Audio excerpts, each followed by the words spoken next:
भाजपा आमदार अतुल भातखळकर यांचं वक्तव्य समोर येत आहे। उद्धव आणि आदित्य आता तोंड काळं करा असं वक्तव्य भाजपा आमदार अतुल भातखळकर यांनी केलेलं आहे। अतुल भातखळकर संतापले।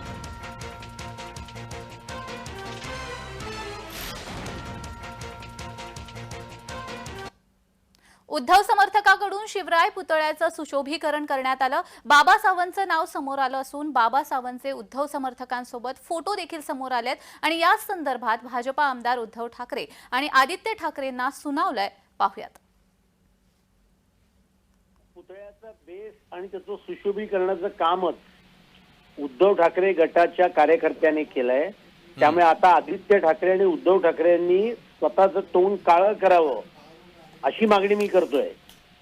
कोणाच्या नावाने जोडे मारण्याचे उद्योग ते करतायत आणि त्याच्यामुळे उद्धव ठाकरे त्यांचा गट, शरद पवार त्यांचा गट आणि काँग्रेस यांचं भ्रष्टाचाराचं नातं आणि छत्रपती शिवाजी महाराजांच्या विषयी त्यांना असलेली अनास्था ही जनतेपासून लपून राहिलेली नाहीये।